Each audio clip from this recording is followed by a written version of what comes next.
Hey guys, what's up? It's Joe here with Deranged. So as you can see, I'm out with Dave's CanAm Maverick Sport XRC, whatever they're calling it. Anyway, spending some time out here with my wife out on the trail here at Sycamore Creek in Arizona. We're trying to give it a good run, putting it through a little bit of rocks, a little bit of trails, and get an idea of what the machine's capable of and what the ride's like. Bugs.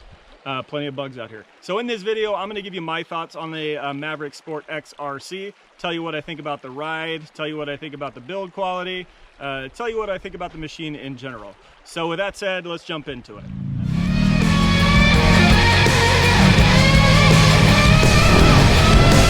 just gonna say it.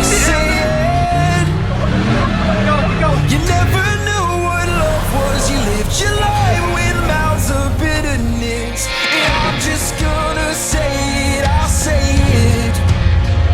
I used to think that you were right in this, but maybe you were wrong. I'm just gonna say it, I'll say it. Just jumped in Dave's rig, heading out for the first little rip. So far, feels quality. Like the cabin, it's smaller, feels tighter but more roomy at the same time. Maybe it's just because I'm sitting closer to Ethan. Initial impressions. First thought after 3 miles. What a fun little rig, man. Good times. Love how easy it is to get into oversteer, which is always a good time. What do you think? Sick. Sick? Yeah. Ethan says sick. Good times. What a fun little ripper. Just good times, man. Dave, initial impressions? Love your machine, man. Okay, so those are some of my first impressions. That little ride I took with Ethan up on the rim of the North Grand Canyon really was a good time, and it was fun to rip in the machine. So first initial impressions, it's a little ripper and it's a lot of fun. So now that I've spent a little bit of time in it, I want to give you some of the highlights of the machine, and I'll start with build quality. So as far as this machine goes, it really does have some of the best build quality, fit and finish, whatever you want to call it, that I've seen in a rig that I've been in. I have a Honda Talon. I feel like it's put together really well, with the exception of the doors rattling unless you make some major adjustments. I feel like this one, the doors are great. I'm sure Dave's put some adjustments into them as well. But one great thing about these doors, they come full doors and they are sealed. So you've got a nice seal along the bottom to keep the water out and keep the dust out. So I love the doors. Build quality in general, you sit in it, you ride in it, it feels like it's put together really well. I don't hear rattles, I don't hear any of that kind of crazy stuff. So to me, build quality is really a highlight of this machine. I think it's put together really well. Okay, the next thing I want to talk about kind of relates to build quality, but especially for a tall guy, this matters, and that is the placement of the dead pedal. So on my Talon, where the dead pedal is a little bit annoying. On Garrett's KRX, which I recently spent a couple weeks in, the dead pedal's pretty annoying there as well. It just keeps your knee in a totally kinked up position for the entire ride. So with the dead pedal on this, it allows your knee to extend quite a bit, and I feel like the placement on it, for a tall guy especially, is done really, really well. Okay, next, where this really matters, and this machine, it's the RC model. It's specifically designed to be strong in the rocks. And this machine does a great job in the rocks, and one of the things that allows it to do that is the gearing and the differential that it has in it. So if you put this thing in low and you want to crawl, it's gonna crawl. It really does have a great gear ratio, which really helps you get through the rocks. One huge benefit as well that you'll find on this machine, the RC model, that you won't find on the other sport models, is a fully locking differential. So this machine has a fully locking differential, so it will lock the wheels front and back, so it will keep on turning no matter what. You're not going to lose traction. So great benefit of the RC model machine. One more thing I have to point out, even though it's an aftermarket accessory, is Dave's windshield. Dave has the CanAm windshield that actually will pop up and go down with the flip of a switch. And I have to tell you, I am super impressed with this thing. It's not perfectly stable at high speeds and whatnot, but it's pretty dang close. And you can really rip with it up like that. But being able to adjust that on the fly, being able to, roll with the windshield down to keep the wind out or whatever, and then pop it up when you want to get some wind coming through, is awesome.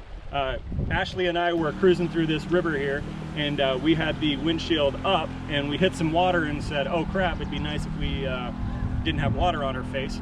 Hit a switch, put the windshield down, kept going through the water, and kept the water out of our face. So awesome accessory. It's 900 bucks, somewhere around there.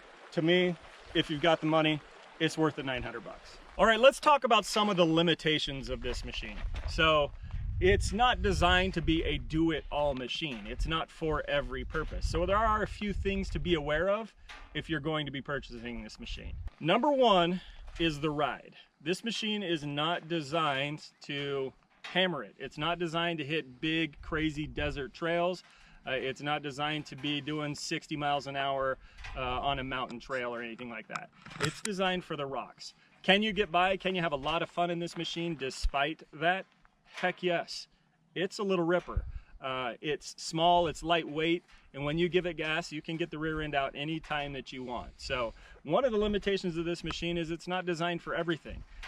It's not a con, it's just something to be aware of going into this machine.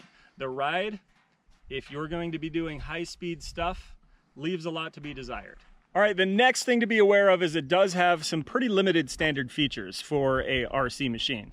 It comes with the winch pre-installed, so you got a nice winch already there for you. And it comes with AM guards and a skid pad up front, or skid plate up front anyway. And then, does it even have a skid plate in the rear? No, it doesn't. It does have a skid plate up front, and then it has the A-arm guards in the back that are nice and thick. I don't know if they're 1/2 inch, but they're bigger than 1/4. As for the entire center of the body, it's all a 1/4 inch skid plate. So same skid plate you're gonna find on a lot of different machines. Dave's machine is done up nice. He has that windshield I told you about earlier. He's put the roof on himself.